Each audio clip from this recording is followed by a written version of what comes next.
Hello student, नमस्ते। पिछले class में हम लोग पढ़े थे कैंसर के बारे में, जान रहे थे। कैंसर के में आगे कंटिन्यू करते हुए हमने बताया था कि पेशेंट का, आपके पास पेशेंट आया तो पेशेंट का हिस्ट्री लेना है। तो उसमें सबसे पहले आपको बताया था कि उसका हिस्ट्री लेना है, उसके साइंस लेने हैं कि उसको क्या क्या प्रॉब्लम आ रहा है, कहीं उसको कहीं पे दर्द तो नहीं हो रहा है, उनको अनयूजुअल डिस्चार्ज तो नहीं हो रहा है। उसके में रिगार्डिंग आगे बताया था कि पेशेंट के फैमिली से फैमिली हिस्ट्री लेंगे। अब आगे नेक्स्ट उसी में कंटिन्यू करते बता रहे हैं आगे कि पर्सनल हिस्ट्री लेंगे। क्या लेंगे? Personal history. फोर्थ में क्या लेंगे? Personal history. देखिए, पर्सनल हिस्ट्री के बारे में क्या जानकारी लेंगे, उनके पर्सनल चीज़ों, वो क्या करते हैं। जैसे पहला, वो स्मोकिंग करते हैं कि नहीं, स्मोकिंग करते हैं कि नहीं, अगर जो स्मोकिंग करते हैं तो कितने दिन से करते हैं, वो टोबैको च्यू करते हैं कि नहीं करते हैं, अगर टोबैको च्यू करते हैं तो कितने दिनों से करते हैं, अगर जो छोड़ दिया तो कितने दिन पहले छोड़ा, ये आपको हिस्ट्री लेना है।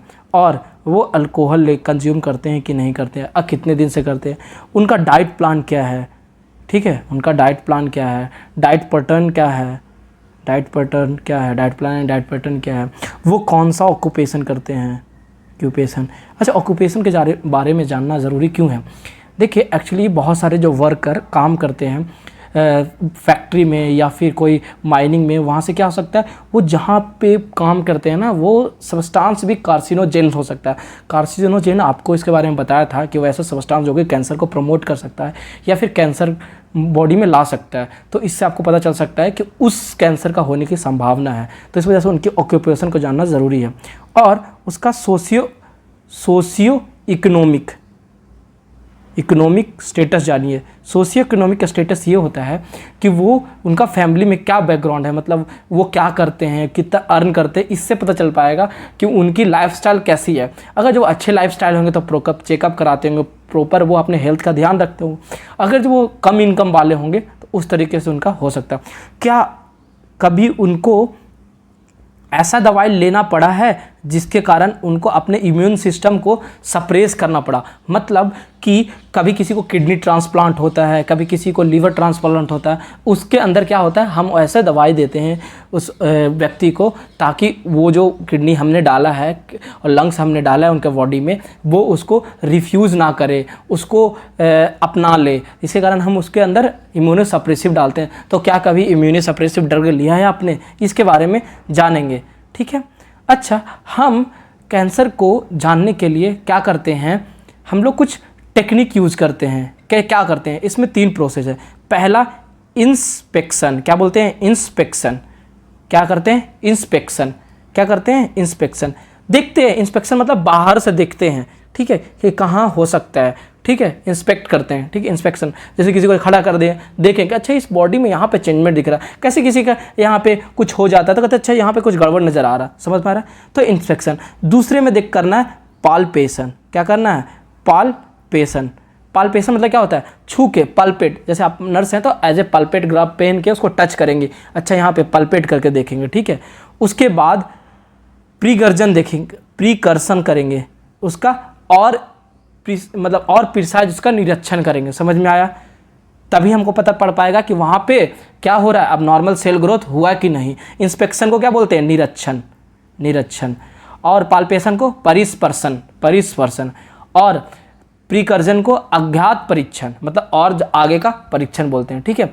इसी में आगे बढ़ते हैं। तो ये हो गया, हमने हिस्ट्री ले लिया पेशेंट का। अब करेंगे फिजिकल एग्जामिनेशन। फिजिकल एग्जामिनेशन का मतलब क्या होता है कि हम उसके बॉडी को एग्जामिनेशन करेंगे। उसी में क्या हो गया, ये 3 प्रोसेस आ गया। क्या? Inspection, palpation and percussion. इसके आगे करते हैं कि रोगी जो पेशेंट है वो खुद से कैसे एग्जामिनेशन कर सकता है। तो पहला बताते हैं कि अगर जो उसको ब्रेस्ट के बारे में पता करना है कि ब्रेस्ट में कोई ट्यूमर तो नहीं बना है, तो उसके लिए करेंगे ब्रेस्ट सेल्फ एग्जामिनेशन। क्या करेंगे? ब्रेस्ट सेल्फ एग्जामिनेशन, ठीक है। अपना ब्रेस्ट को खुद पल्पेट कर सकते हैं, या जैसे कभी कभी क्या होते हैं जब नहा रहे होते हैं शावर के नीचे, तब अपने ब्रेस्ट को टच करके देखेंगे उसमें कहीं लम्प्स तो नहीं है, लम्प्स मतलब कहीं पे गांठ तो नहीं है, कुछ दिक्कत तो नहीं है, कहीं पे मोटापा तो नहीं आया है। इससे उनको अपने ब्रेस्ट कैंसर या ब्रेस्ट ट्यूमर के बारे में पता चलेगा, ताकि वो फर्दर डॉक्टर के पास चले जा सके, ताकि उनको कैंसर के प्रियर ट्रीटमेंट मिल जाएगा, मतलब पहले का जो शुरुआत ट्रीटमेंट है वो उनको मिल सकेगा। ठीक है, अच्छा ये तो हो गया मेल फीमेल में। दूसरा मेल के बारे में बोलते हैं, testicular self examination. Testicular self examination जिसको बोलते हैं TSE। इसमें क्या करता है, जो मेल है वो क्या करेंगे, अपने टेस्टिस को एग्जामिन करेंगे, स्कोटम को पकड़ के देखेंगे फिंगर और थंब से कि उसमें कुछ असामान्य तरीके का चीज़ तो नहीं दिख रहा है, तो उससे उनको ये लग सकता है कि ये उनको डॉक्टर के पास जाना चाहिए, कुछ एबनॉर्मलिटीज़ दिख रहा है। इससे क्या पता चलेगा कि आपके बॉडी में कुछ चीज़ें बन गया है या नहीं बन गया है, जो कि आपको लगेगा ट्यूमर है कि नहीं। फर्दर आप डॉक्टर के पास जाएंगे तो ये पता चलेगा। ये सब जो एडवाइस एज ए नर्स, ये सब आपको एडवाइस अपने पेशेंट को देना है कि आपको कैसे अपने आप को सेल्फ एग्जामिनेशन करना है।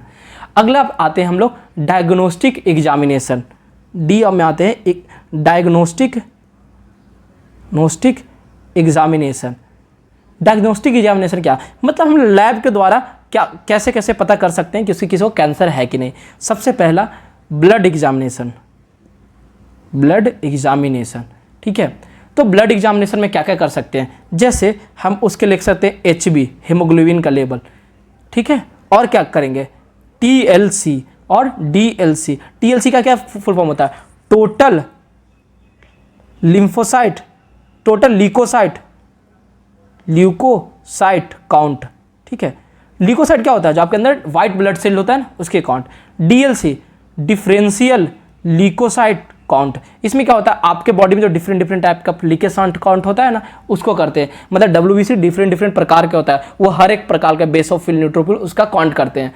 आगे आते हैं SGOT एंड SGPT। ठीक है, ये चीज़ों का हम लोग टेस्ट करते हैं। ठीक है, आगे आते हैं, एक और टेस्ट होता है जिसमें करते हैं estimation of serum electrolyte level. ठीक है, एक टेस्ट और करते हैं एस्टिमेशन ऑफ इम्यूनोग्लोब्यूलिन। इसमें क्या करते हैं कि आपके बॉडी में कितने एंटीबॉडी हैं कि नहीं है, वो उसका टेस्ट करते हैं। समझ में आया, ये पहला क्या हो गया, ये जो बोला ये ब्लड एग्जामिनेशन होगा फर्स्ट में। ठीक है, 5 तरीके से। अब दूसरा क्या कर सकते हैं, एक्सरे कर सकते हैं, जैसे आपको बताया था बोन के केस में एक्सरे कर सकते हैं। ठीक है, और अच्छा एक टर्म होता है मेम्ब्रोग्राफी। मेम्ब्रोग्राफी क्या होता है, एक्चुअली ना जब आप ब्रेस्ट का एक्सरे करवा रहे हैं ना, उस टर्म को बोलते हैं मेम्ब्रोग्राफी। ठीक है, मेमरी ग्लैंड का एक्सरे करवा रहे हैं तो क्या बोलेंगे, मेम्ब्रोग्राफी से पता कर पाएंगे कि आपके ब्रेस्ट में ट्यूमर है कि नहीं। इसको बोलते हैं एक्सरे एग्जामिनेशन ऑफ ब्रेस्ट। ठीक है, अब एक प्रोसेस और है जिससे आप पता कर सकते हैं, जिसको बोलते हैं CT स्कैन। और किससे पता कर पा सकते हैं, अल्ट्रासोनोग्राफी से कर सकते हैं, या फिर बायोप्सी से करते हैं। अच्छा, बायोप्सी वर्ड सुने होंगे, लेकिन जानते हैं इसके बारे में।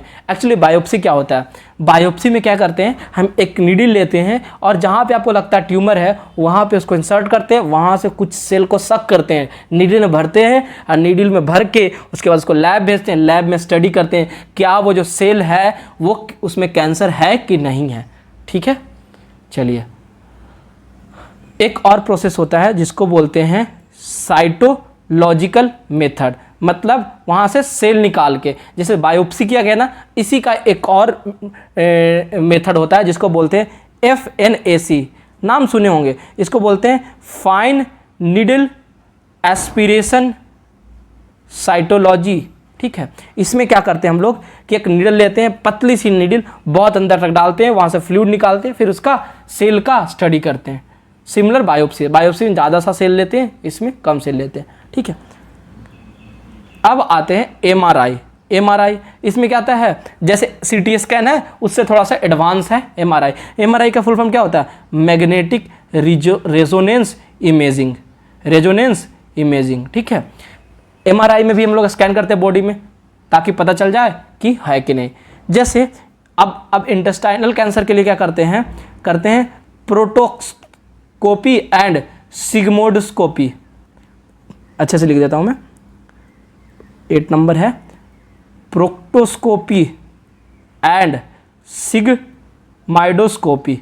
इसमें क्या करता है, हम लोग अपने जहाँ पे ट्यूमर है वहाँ पे क्या कैमरा डाल के चेक करते हैं क्या वो ट्यूमर सेल तो नहीं है। ठीक है, अब आते हैं एक बहुत इंपॉर्टेंट टर्म में, ये 9th नंबर था। ठीक है, अब बहुत इंपॉर्टेंट टर्म में आते हैं जिसको बोलते हैं ट्यूमर मार्कर। ट्यूमर मार्कर, देखिए ट्यूमर मार्कर क्या होता है, एक्चुअली क्या होता है ना, ट्यूमर मार्कर का मतलब ये होता है कि आपके बॉडी में कुछ ऐसे सब्सटेंस जिससे ये पता चल पाए कि आपके बॉडी में कोई कैंसर का लक्षण हो सकता है, आपके बॉडी में ट्यूमर का लक्षण हो सकता है।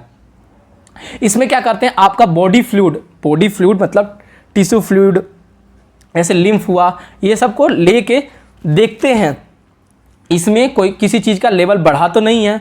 ठीक है, तो देखिए जो ट्यूमर मार्कर है उसका कहाँ कहाँ यूज़ करते हैं, जैसे कैंसर का स्क्रीनिंग में, कैंसर का डायग्नोसिस में, कैंसर का स्टेजिंग में, मतलब कौन सा स्टेज का है कैंसर उससे भी पता, कैंसर मार्कर से वो भी पता कर सकते हैं, और कैंसर का ट्रीटमेंट भी कर सकते हैं कि ये मार्कर से ये ट्रीटमेंट दे सकते हैं। ठीक है, समझ में आया आपको, इवेल्यूएट कर सकते हैं। तो इसी दौरान आपको मैं कुछ ट्यूमर मार्कर के बारे में बताने जा रहा हूँ। ठीक है, तो इसके लिए मैं एक फर्दर सिर्फ और सिर्फ ट्यूमर मार्कर का वीडियो मैं अपलोड कर दूंगा। धन्यवाद।